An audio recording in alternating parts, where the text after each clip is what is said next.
Another week of the 2014 NFL season is upon us, and as a result, I am sure that some of you are looking for some last minute lineup tips and fantasy football advice for week number 7, and I'm here to give it to you.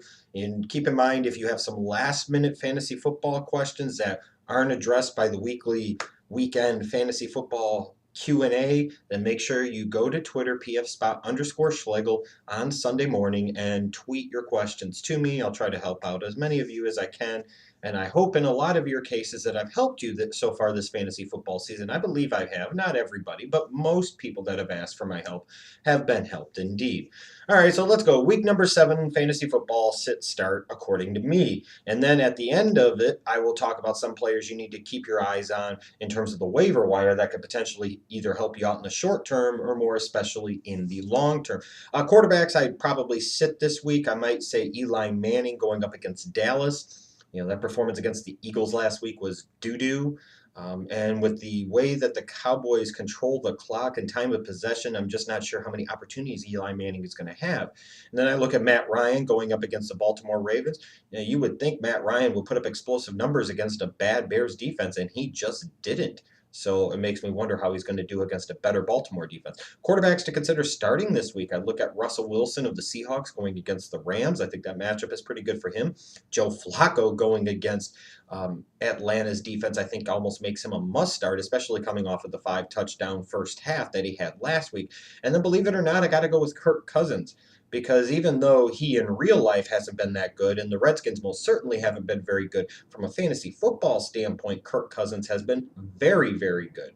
300 yards, a couple of touchdowns. I think you got to go with him again this week if you're in need. Running backs to look at sitting and starting this week. In terms of the ones to sit, I look at Ronnie Hillman of the Broncos going against the 49ers. He had a solid week against the Jets last week, but the 49ers are a really good defense too, and do you really want to tempt fate twice? I'm not sure. I mean, if you have to start them, go ahead and just hope for the best, but if you're in a situation where you could start somebody else, maybe it's wise for you to do so. Anton Smith of the Atlanta Falcons taking on the Baltimore Ravens.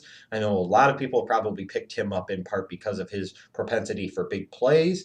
But this is still a guy that gets a limited amount of touches in that offense. And at some point in time, those big plays are going to stop. And when those big plays are going to stop, and those big touchdowns in particular are going to stop, Anton Smith has absolutely no value to you at this point in time. And then I look at Zach Stacy of the Rams going up against the Seahawks. While DeMarco Murray put up 100 yards on him last week, that's DeMarco Murray, and that offensive line of the Dallas Cowboys. It's an entirely different situation for the St. Louis Rams. I don't like Zach Stacy's matchup. He's losing carries as well to Benny Cunningham, and I think down the road he'll start losing some carries to Trey Mason too, so he's probably worth sitting this week. Running backs to start this week, I got to look at Justin Forsett of the Ravens going against the Atlanta Falcons. Forsett has been really good. He's still getting the opportunities, even though I have some concerns sometimes about how much is Pierce and or Talafiero going to get the kick rock, they're going to get opportunities. Forsett is clearly the lead dog in that Ravens backfield at this point in time. I think you got to roll with the hot hand and Brandon Oliver of the Chargers going against the Chiefs. At some point in time, will he show why he was an undrafted player? Maybe, maybe not. But he's had a couple of really nice weeks, and I think at this point in time, you've got to roll with that hot hand and hope it continues. And then I'm going to take Ben Tate of the Cleveland Browns going against the Jacksonville Jaguars. Ben Tate has looked good coming back from his injury. He's going against the Jags. That makes him almost a must start to me. In terms of wide receivers to sit this week, you look at A.J. Green and Calvin Johnson. I believe both of them are out of action, and even somehow if one or both of them played, they'd probably be utilized in nothing more than a decoy role. Calvin Benjamin of the Carolina Panthers taking on the Green Bay Packers, and he's coming back from a concussion. It sounds like he might play, but is he going to be limited? Is he going to be as effective?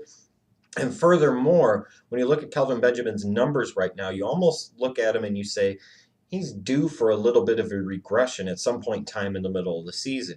And then Cordero Patterson, Norv Turner and the Vikings offensive staff always talk about wanting to get Cordero Patterson more involved in the offense, yet they consistently fail to get Cordero Patterson more involved in the offense until established otherwise. It's just worth keeping Patterson on your bench and damn near worth cutting him at this point in time. Wide receivers to start this week, I think you got to go with Andre Johnson of the Texans going against the Pittsburgh Steelers.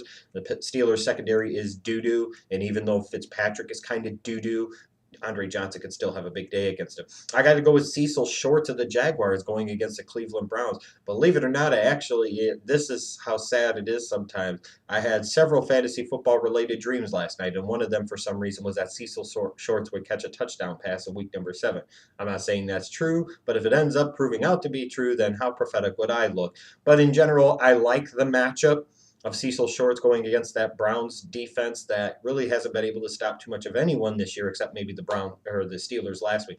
And then I think you got to roll with Steve Smith of the Baltimore Ravens going against the Atlanta Falcons. A lot of Ravens in the suggestions this week going against that terrible Falcons defense. And we go to tight ends.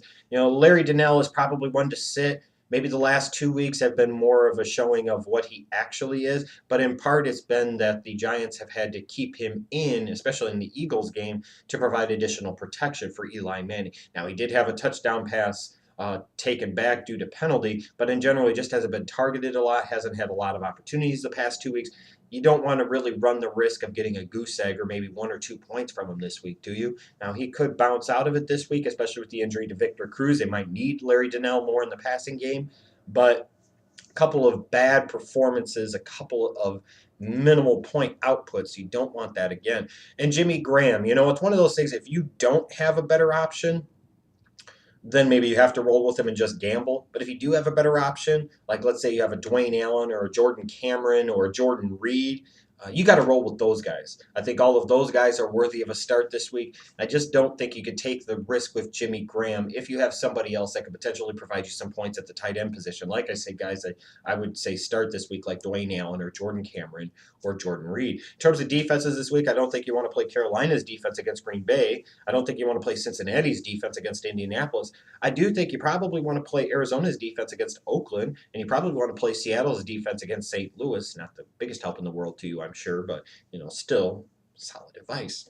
All right, now in terms of players that you should maybe consider picking up, to help you out some now, but maybe more so down the road. Looking at quarterbacks, especially with the trade for Percy Harvin, even though I doubt that that'll work splendidly well. If you're looking for somebody, if you insist upon having 2 quarterbacks, maybe looking at a guy like a Geno Smith wouldn't be the worst thing in the world. A guy like an RG3, RG Knee, as the people call him around here in the Virginia area. Maybe RG Knee comes back, gets his job back from Cousins, which I would envision happening because there's no reason to keep rolling with Cousins. And maybe he brings a spark to the Redskins, and maybe he plays well the second half of the year. A quarterback like Nick Foles, a guy that was overdrafted by a lot of people, is on a lot of your waiver wires right now. Maybe he's worth a pickup, hoping that in the second half of the season he'll pick up his play and he'll produce more. Blake Bortles of the Jaguars, they're going to throw the ball a lot. A lot of opportunities for Bortles to score a lot of points in garbage time. And then, you look at running backs, I'd say guys like Jerick McKinnon.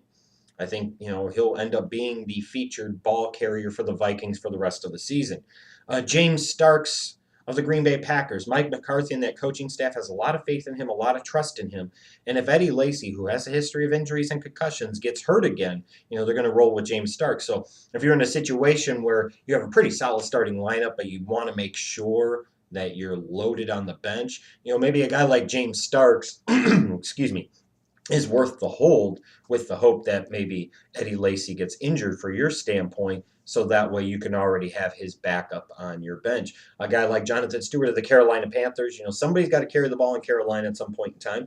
I look at Trey Mason for the St. Louis Rams. Zach Stacy has been less than Studley, and sure, they're going to give some carries to Benny Cunningham, but the fact is that they did spend a third-round pick on this Trey Mason kid, and at some point in time, they're going to figure out a way to get him more involved in the offense, and it would not surprise me if he was their primary ball carrier by the end of the season. I look at Storm Johnson of the Jacksonville Jaguars. Bobby Rainey for the Tampa Bay Buccaneers is on a lot of your waiver wires. If Doug Martin continues to play at a mediocre level, at some point in time, they're going to have to look at Bobby Rainey and say, this kid's faster, he's more explosive, he creates more big plays, he's better in open space. He might be a guy that come towards the end of the season, come fantasy football playoff time, a guy on a scrub team that puts up a lot of points and helps you win a fantasy championship. And then you look at wide receivers with Victor Cruz's injury. I think Ruben Randall almost becomes a must pickup. I've told you before about picking up Devontae Adams of the Green Bay Packers, and as the weeks go by, you could see more and more chemistry developing between Adams and Aaron Rodgers. And Adams is really starting to fill in that void that was left by James Jones departing in free agency going to the Raiders. Allen Robinson of the Jacksonville Jaguars. I like the amount of targets he's going to get. I think he'll make more big plays as the season goes along. Justin Hunter of the Tennessee Titans. This is a guy that at some point in time, the Titans will have to figure out that they need to get him more involved in the passing game, that he's a big play threat, a big play weapon, and by God, they need to throw it to him like he is. And then I'd even say, like in a kind of sleeper, Marquise Wilson of the Chicago Bears. He'll be coming back from his injury soon. And seeing as how both Marshall and Jeffrey have battled injuries in 2014, it could be a matter of time before one or both of them goes down with an injury for a period of time. When you look at Marcus Wilson, you're talking about a kid that's 6'3", 6'4", very similar physically to both Brandon Marshall and Alshon Jeffrey. He could play on the outside, and he would be one of those examples of Cutler's going to throw the ball. He's got to throw the ball to somebody. Well, a guy like Marquise Wilson could fill that void. But he might not hardly see the field. He might just be the number 3 option. But at this point in time, again, keep in mind, I'm trying to help you guys out in terms of looking ahead and trying to anticipate, because sometimes you have to anticipate and get lucky in order to have fantasy football success.